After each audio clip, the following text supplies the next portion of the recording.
Hello everyone, welcome to KTV Telugu. BJP Congress తరఫున లోక్సభ ఎన్నికల్లో పోటీ చేయడానికి నేతలు పోటీ పడుతున్నారు. కానీ బీఆర్ఎస్ టికెట్ల కోసం ప్రయత్నిస్తున్న వారే లేరు. తమ కుమారులకు బంధువులకు ఇవ్వాలంటూ కొంతమంది ఒత్తిడి చేస్తున్నారు. కానీ నిఖార్సైన నేతలు మాత్రం ఎవరూ బీఆర్ఎస్ టికెట్లు అడగడం లేదు. కేసీఆర్ అడిగిన వాళ్లు, సిట్టింగ్ ఎంపీలు తమ దారి తాము చూసుకుంటున్నారు. దీంతో బీఆర్ఎస్ పార్లమెంట్ ఎన్నికల్లో బలమైన అభ్యర్థుల్ని నిలబెట్టగలదా అన్న ప్రశ్న వస్తోంది. తెలంగాణ ఉద్యమం ఊపందుకున్నప్పటి నుంచి బీఆర్ఎస్కు ఎప్పుడూ అభ్యర్థుల సమస్య రాలేదు.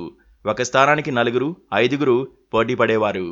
అభ్యర్థి ఎవరో చూడకుండా కారు గుర్తుకు ఓటేసే రాజకీయ వాతావరణం అప్పట్లో ఉండేది. ఉన్నవారిలో బలమైన వారిని, పార్టీకి ఉపయోగపడేవారిని ఎంచుకుని టికెట్లు ఇచ్చేవారు. అసెంబ్లీ ఎన్నికల వరకు ఇదే జరిగింది. కానీ ఇప్పుడు ఒక్కసారిగా పరిస్థితి మారిపోయింది. పార్లమెంట్ ఎన్నికల్లో బీఆర్ఎస్ తరఫున పోటీ చేయడానికి ముందుకొచ్చే నేతలే లేరు. సిట్టింగ్ ఎంపీలందరూ దాదాపుగా సైడ్ అయిపోయారు. పోటీకి సిద్ధమని సంకేతాలిస్తున్న వారు కనీస పోటీ ఇస్తారన్న నమ్మకం అధినేతకు కలగడం లేదు. బీఆర్ఎస్ లో ఎంపీ ఎన్నికల్లో పోటీ చేయగలరు అనుకున్న ఎవరు పోటీకి సన్నాహాలు చేసుకోవడం లేదు.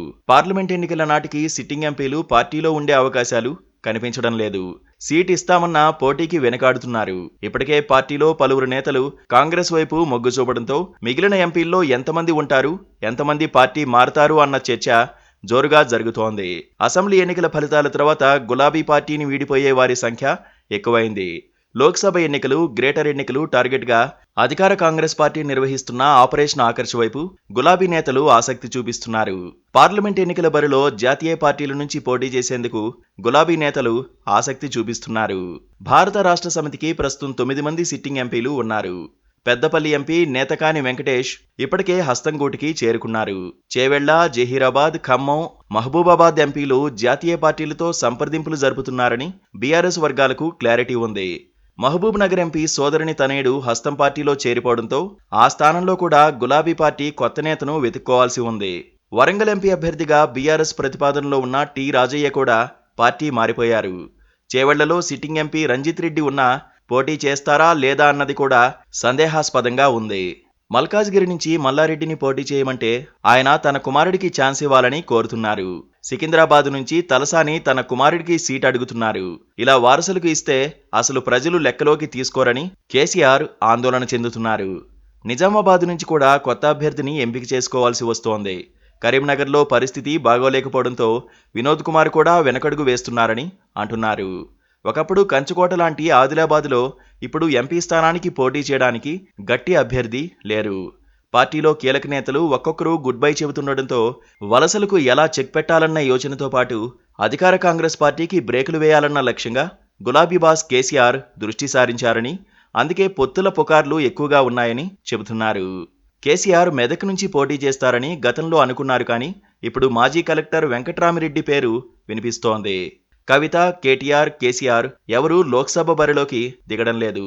బలమైన అభ్యర్థుల్ని నిలబెట్టలేకపోతే బీఆర్ఎస్ పరిస్థితి ఇబ్బందికరంగా మారుతుంది. ఎందుకంటే ఇప్పటికే అన్ని చోట్ల బీజేపీ, కాంగ్రెస్ తరఫున అభ్యర్థులు పోటీ పడుతున్నారు.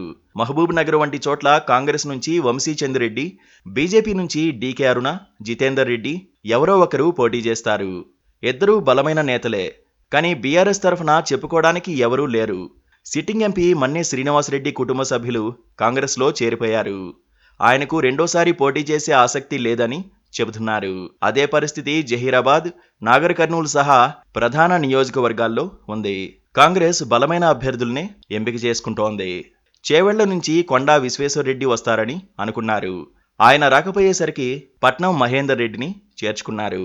బీఆర్ఎస్కు లోక్సభ ఎన్నికలు అత్యంత కీలకం. గత ఎన్నికల్లో సాధించినన్ని సీట్లు సాధిస్తే పార్టీని కాపాడుకోవచ్చు. కానీ 1-2 సీట్లకు పరిమితమైతే మాత్రం వారినే కాదు, అసలు పార్టీనే కాపాడుకోవడం కష్టమవుతుంది. అందుకే బీఆర్ఎస్ చీఫ్ తన రాజకీయ అనుభవానికి పదును పెడుతున్నారు.